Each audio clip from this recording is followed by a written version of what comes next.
Mga duwag ba kayo? Bakit kayo matatakot sa antingerong yan? Matanda na yan at pinaglipasan na ng panahon. Di hamak na mas malakas na tayo sa kanya. At saka isa pa, kanina pa siya lumalaban. Paniguradong pagod na yan. At kakaunti na lang ang natitirang enerhiya sa katawan. Sambit ni Gobernador Santiago. Sa mga pagkakataong yun ay tinanggal na ang mga kamay sa pagkakatakip sa mukha nito. Kitang-kita ang pagkasunog noon dahil sa isinaboy na asin ni Tata Eko. Halos malapnos ang balat noon at ang mga balahibo sa mukha. Pero kuya, alam mo naman ang naging parte ng matandang yan sa nagdaang labanan noon, di ba? Yan ang sumalo ng lahat ng malalakas na atake ng pinakamalalakas na aswang sa hanay ng ating mga magulang. Kaya nagtagumpay ang antingerong si Kulas na makitil ang buhay ng mga magulang natin. Pagsingit ni Congressman Santiago, napatingin din ng Vice-Gobernador sa nakatatandang kapatid bilang pagsang-ayon. Kung talagang umaatras ang mga itlog nyo, ay ako na ang haharap sa kanya. Ang intindihin nyo ay ang pagtapos sa buhay ng matandang yan. Galit na tinig ni Gobernador Santiago, sabay tapon ng matalim na tingin kay Lola Chedeng. Pero bago ko harapin ang tagasalag, ay pagbabayarin ko muna ang manggagamot sa ginawa niya sa mukha ko. Mabilis na tumakbo si Gobernador sa dako kung saan tumalsik si Tata Eko. Pero mabilis ding kumilos si Tandang Tasyo patungo sa kinalalagyan ni Tata Eko. Masyadong mabilis ang aswang na si Gobernador dahil sa kasalukuyan na nitong tinatangan ng mutya ng kidlat. Paniguradong mauuna yon sa kinalalagyan ng manggagamot. Mabuti na lamang at naging maagap si Burnok. Gamit ang natitirang enerhiya ay inihagis niya ang kanyang sibat sa tumatakbong gobernador. Ganoon din ang mga mangangasong sumasa ilalim sa kanya. Naging dahilan yun para saglit na maantala ang pagtakbo ng gobernador. Naunang nakarating si Tandang Tasyo sa kinalalagyan ni Tata Eko. Hinawakan niya ang manggagamot sa damit nito at inihagis sa payapang ilog.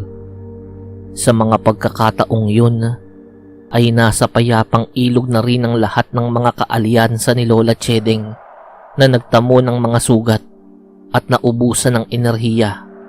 Iyon ang iniatas ni Tandang Tasyo sa kanila sa oras na mapunta sila sa alanganing sitwasyon. Agad nilang dinaluhan ng may pinsalang si Tata Eko. Mabilis ding tinungo ni Tandang Tasyo ang payapang ilog at lumusong. Kapag nasa tubig ang matanda, ay kayang-kaya niyang pantayan ang bilis ng sinumang nagtatangan ng mutya ng kidlat. Wala ring kasukat ang enerhiyang nakukuha niya mula sa tubig ng payapang ilog.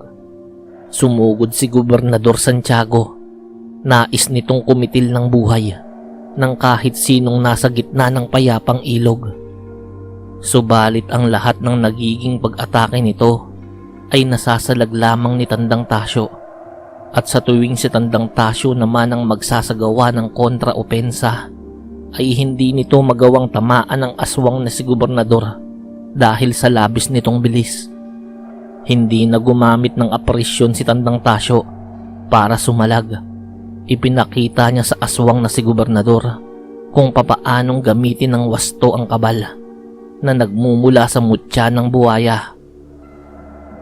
Sa kabilang banda naman ay sinugod ng dalawang aswang si Lola Chedeng. Sobrang bilis ng naging pagsugod noon. Tinanggal ni Lola Chedeng ang lahat ng kanyang enerhiya sa kanyang pang-opensa at inilipat sa proteksyon.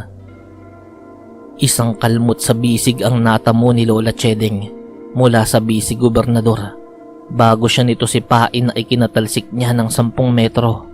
Bumangga si Lola Chedeng sa isang bagay at nang lingunin niya yun ay naroon na ang aswang na si Congressman. Mabilis siya nitong sinakal. Oo nga at balot ng proteksyon ng buong katawan ni Lola Chedeng. Subalit ang pagkakasakal sa kanya ng aswang ay pumigil sa kanyang paghinga. Tanda, anong silbi ng proteksyon mo kung pipigilan ko ang iyong paghinga? ng uuyam na tinig ni Congressman. Subalit isang tinig ang narinig nito. Kapag hindi mo binitawan ng aking ina, ay magiging masalimuot ang kamatayan mo. Tinig mula sa isang lalaki. Bakit? At sino ka sa inaakala mo? Papatayin ko tong matandang to. Huwag mo kong utusan. Mahahalata sa tinig ng aswang ang kumpiyansa sa sarili. Kung gayon ay hiniling mo na ang masalimuot na kamatayan. Nagkamali ka at sarili ko pang ina ang pinili mong saktan. Ang lalaking nagsasalita ay si Mando, ang kaisa-isang anak ni Lola Chedeng at Lolo Kulas. Mabilis nitong sinugod si Congressman Santiago, subalit mabilis ang naging pagharang ng aswang na vice-gobernador. Dadaan ka muna sa akin bago makalapit sa kapatid ko. Sambit nito.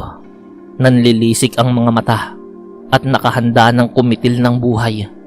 Subalit isang boses na naman ang kanilang narinig. Ayon sa tinig nito ay pagmamay-ari yon ng isang matanda. Kapag hindi ka umalis sa pagharang mo riyan, ay hindi mo na malalamang patay ka na pala. Tinig ng isang matanda habang mabagal na naglalakad papalapit kay Mando. Parang binuhusan ng napakalamig na tubig ang magkapatid na aswang nang makilala kung sino ang matanda. Iyon ay walang iba kundi si Tandang Bosyo, pangalawa sa pinakamalakas na antingero ng lalawigang yon sa kapanahunan nito, ang binansagang taga-Durog. Hindi nakagalaw ang dalawang aswang dahil sa labis na takot. Gustuhin man nilang tumakbo palayo para tumakas, ay ayaw gumalaw ng kanilang mga katawan. Nang biglang ang paglalakad ni Tandang Bosyo ay naging pagtakbo. Pabilis yun ng pabilis hanggang makalapit sa nakaharang na aswang na si Vice-Gobernador Santiago. Isang suntok ang pinakawalan ni Tandang Bosyo sa mukha ng nakaharang na aswang. Sa sobrang lakas ng pagkakasuntok noon ay nadurog ang ulo ng Vice-Gobernador. Nagtalsikan ng mga dugo at utak noon sa lupa. Ang katawan noon ay saglit na nanatiling nakatayo bago humandusay sa lupa. Sinabi ko naman sa'yo na hindi mo malalamang patay ka na kapag di ka umalis dyan. Ang tigas talaga ng ulo ng mga aswang na kagaya nyo. Hindi mababanaag sa mukha nito ang pag-aalinlangang kumitil ng buhay. Si Mando naman ay mabilis na lumapit kay Congressman Santiago. Hinawakan nito ang bisig ng congressman at pinisil. Nabitawan noon ang pagkakasakal kay Lola Chedeng. Binigyan ng isang malakas na suntok ni Mando sa sikmura ang aswang nang hindi binibitawan ng bisig nito. Dahil sa tindi ng pagkakapisil ni Mando sa bisig ng congressman, ay nabali na ang mga buto noon. Napakaraming dugo rin ang isinuka ng aswang dahil sa lakas ng pagkakasuntok ni Mando. Binitiwan ni Mando ang bisig ng aswang. Humandusay yun sa lupa. Tinapakan ni Mando ang dibdib noon para hindi magtangkang tumakas. Nay, kayo na po ang magparusa sa aswang na to. Tumindig si Lola Chedeng. Inilagay nito ang ilang enerhiya sa kanyang itak. Tinaga ni Lola Chedeng ang dalawang kamay ng aswang. Halos panawan yun ng ulirat dahil sa malakas na pag-atungal. Pero hindi pa doon natatapos. Isinunod na pinutol ni Lola Chedeng ang dalawang paa nito na halos ikabaliw ni Congressman.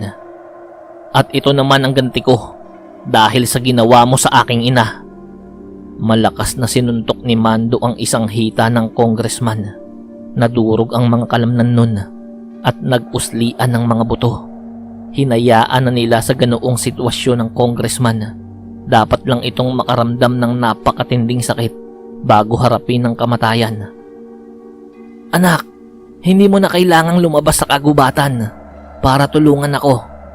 Kayang-kaya ko na to. Andito naman si Tasyo at ang dalawa mong kaibigang si Pilo at Burnok para alalayan ako. Sambit ni Lola Chedeng. Tinig ng isang inang nag-aalala at nananabik sa kanyang sariling anak.